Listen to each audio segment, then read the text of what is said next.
Hello! Today we're back. I think I'm finally kicking that cold's butt. We got our coffee and we're reacting to a long requested Oversimplified video. Today we're going to react to World War I, Part 1 from Oversimplified. Let's hop right into it. The world of 1914, a time of modern technology, culture, and fashion. Yes. Truly the height of civilization. What? Let's have a Wait a minute. Whoa. Go back. There was culture an and ostrich. fashion. Truly the What's happening? Why is he riding an ostrich? Is that a thing? Wait a minute. Was that a thing? I want to ride an ostrich. What the heck? height of civilization. Let's have a war. Everyone knew pretty a big much. war was coming. France wanted some stuff back that Germany had taken from it. Okay. Germany wanted to take more of everyone's stuff, and they were building a big sexy navy that was making the British uncomfortable. These two empires thought they were really cool, but lots of different people who lived there didn't think it was so cool. And some of them had even been declaring independence with help from Russia. Everyone was talking about each other behind each other's backs. So Russia used to help these guys declare their independence. That's really interesting. This video is awesome because I love these oversimplified, like super condensed and just simple, I guess, versions of history. They're awesome. But I would also like to learn more about the details of some of these events too. So if anyone has any good recommendations on that, I would love to hear them, because these are great for getting you interested. Well, guess what? I'm interested now. I want the meat and potatoes too. Throw in the fact that military technology had come a long way since the last major war. It had. And suddenly everyone was pretty eager to beat each other up. In this area of Austria-Hungary live some Serbs and Bosnians who hated living in Austria-Hungary. So the Austro-Hungarian Archduke Franz Ferdinand goes there for a nice drive in an open-top car. How do you say that land? Sarajevo? There's a guy I watch on YouTube, which his name is Shai, and he does a lot of exploration over in that neck of the world. He does a lot of illegal things too, but he's mostly harmless, right? Because while he does trespass on abandoned property and does illegally, what do you want to call it, hitch a ride on trains sometimes, he's not causing any harm. He doesn't deface any of the property. He's mostly visiting historical sites or old abandoned factories, stuff like that. And I remember in one of his videos, he had actually visited this place, this Sarajevo, or I can't remember how to pronounce it properly. And it was a beautiful place. I mean, a lot of the landscape over in Europe and in this part of the world, it's just absolutely beautiful, coated with history. I'm on a tangent now, but anyway, I recognize that name. With his car's route published in advance. And that went that's just smart. about as well as you'd expect. Assassinated, some assassins were waiting for him along the way and threw bombs at his car, but they missed and blew up some officers behind him instead. So the You had one job. Back then, the cars didn't even move that fast.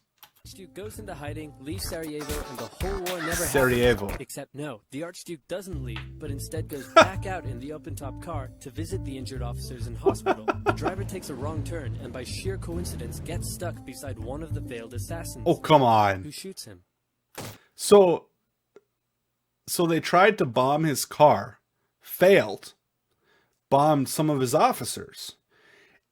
And then he goes to visit those officers. The driver takes a wrong turn by accident. Was it really by accident? And ends up by one of the assassins. I would actually assume if it's the same driver, it's probably by accident, because that driver's not going to want his own car bombed that he's part of, right? So unless it was a different driver, I'm going to say the driver probably wasn't in on it. So World War I basically came down to a chance. A very unlikely chance. Although, from the sounds of it, war was going to happen eventually. This just happened to be the match that set everything off. But if this one didn't, something else would have. Austria-Hungary is understandably pissed about all this, and they think the Serbian government had something to do with it, which they might have. So they go to their ally Germany and say, hey Germany, we're going to declare war on Serbia, and Germany is all for that. So Austria-Hungary send a big list of impossible demands to Serbia, and when Serbia refuses, they declare war. Yeah, Germany was all for it, because at this point in time, they were like they said earlier in the video, just wanting more of everyone's stuff, right? So yeah, they were all for it. Austria-Hungary and Germany are friends, and Serbia is protected by Russia, who's friends with France, so they'll declare war on each other. Montenegro joins in too. France and Britain also have a kind of alliance, so when France says, "Hey Britain, you got my back?" Britain is like, I guess. and then they decide to stay out of it, which is great for Germany because Germany has a plan. They know that Russia is so big and clumsy that it will take them a while to get ready for war. So with this guy in charge, Russia Germany is will send all its huge. troops into France at lightning speed while Russia's getting ready, defeat France, then move all the troops to Russia and defeat Russia, and we all speak German and eat Pfefferpottast every day. Just one problem. France has loads of forts and defenses along its German border, and Germany can't waste any time fighting them, so Germany decides to go around them. Through Belgium. Oh, okay. Belgium is neutral, but Germany wants to march 750,000 troops through it to get around France's defenses. Yep. They're hoping Belgium will just kind of sit down and shut up, but they don't. They fight back. And they're pretty good too, so they slow the Germans down. Yeah, I mean, you want to watch almost 1 million troops trapeze through your homeland of potentially hostile troops, foreign troops traverse through your homeland, over almost 1 million of them. I don't think so. I don't think that most people would sit by and just idly watch that. What's worse is that Britain shows up, and they're pretty pissed that Germany's invading neutral countries. So now Britain declares war on Germany. So Germany push on through Belgium and commit some atrocities along the way. They also wear spikes and sometimes skulls on their uniform. So if you're trying to not look like the bad guys, good job. Yeah. That's a very good point. If you're trying to not look like the evil, stereotypical villain, don't wear skulls and spikes and stuff, right? That's just a no-no. And definitely don't have your colors be red and black. That's just like very stereotypical evil colors. Although that could in part be because of World War I and World War II, right? So, yeah. The Allies have a propaganda extravaganza, and this starts having an influence around the world, notably in America.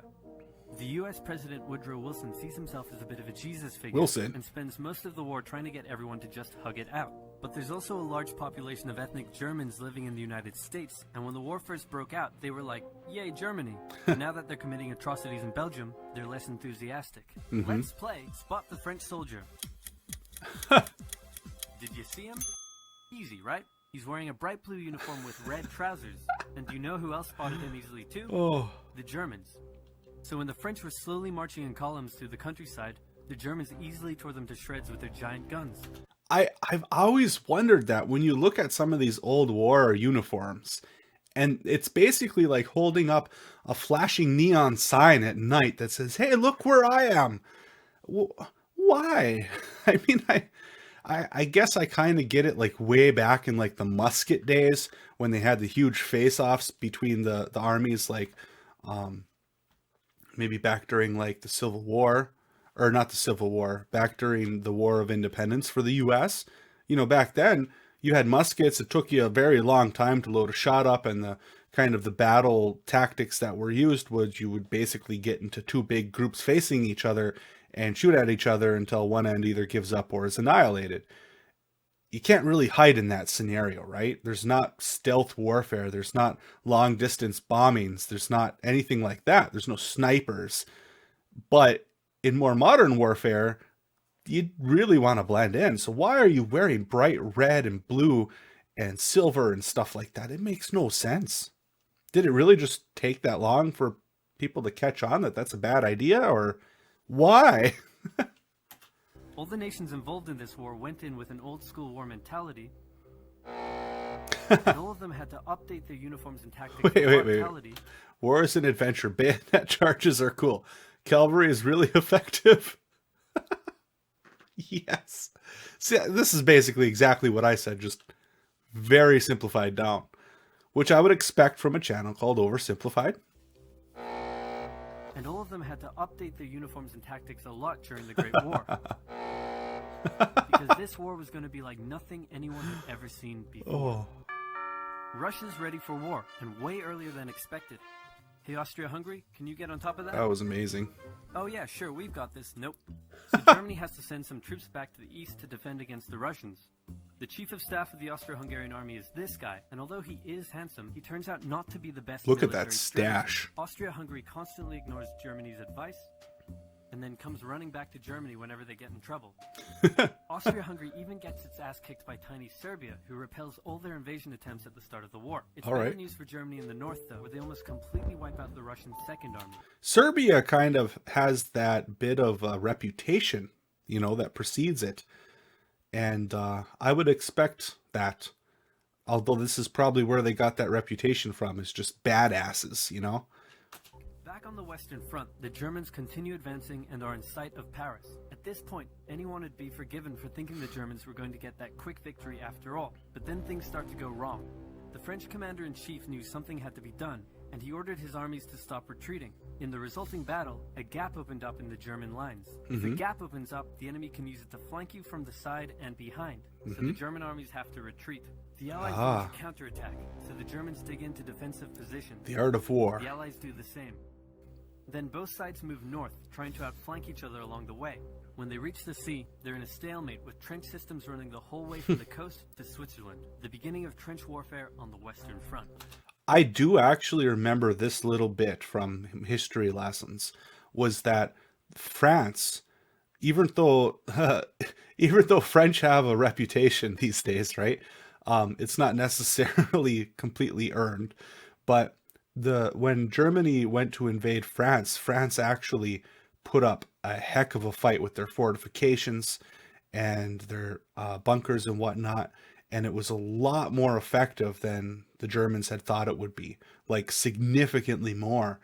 And the whole trench warfare, you know, that was also kind of unexpected back then. So they did a really good job here at this stage of the war in defending themselves against an arguably more formidable and larger foe. Here's how trench warfare works. Two opposing lines of trenches with no man's land in between. One side would pummel the other with hundreds of thousands of artillery shells, sometimes for days at a time. This had a huge psychological effect on the soldiers, leaving many shell-shocked. Then, the attacking troops would... Is that where the term shell-shocked comes from? I feel like an idiot that I'm just figuring that out now. Leave their trenches and rush across no man's land. A muddy wet mass of shell craters and barbed wire. The defending trench would unleash machine gun fire on the attackers, inflicting thousands of casualties. The attackers would send wave after wave until either they gave up or the opposing trench was finally overrun. There would be months of fighting and the deaths of thousands in order to gain a few meters or kilometers of land. Yeah. Living in the trenches was hard work too. Corpses, mud that could swallow you whole, pools of poisonous water, rats, disease, the smell. It's insane that millions of soldiers put up with these conditions, and commanders ordered them to do so for years. It's a stalemate. I mean, there's not really any winning there, right? I mean, eventually, yeah, but at what cost? You, as a commander, you have to know that, I would think, right? Because the reason you're digging trenches is the same reason that they're digging trenches. Oh, it's done. So that was the end of part 1. This was an awesome video. I really like the pacing, the humor that's baked into it. This is my first oversimplified video that I'm reacting to. So I had no expectations other than that this was probably going to be simple, which it was, and it makes sense. But I loved the humor, especially that they baked in there. So yeah, this was great. Can't wait to watch part 2. If you made it this far, I really appreciate it. Thank you so much for watching. Sorry that been a bit of a lack of videos, but I'm kicking this cold's butt. We're gonna get through it really soon here. And I do have a gaming channel. If you haven't checked that out, go and check it out. It's pretty awesome. We play a lot of awesome things over there. Great things, fun things. And yeah, thank you so much. I hope you have a wonderful day.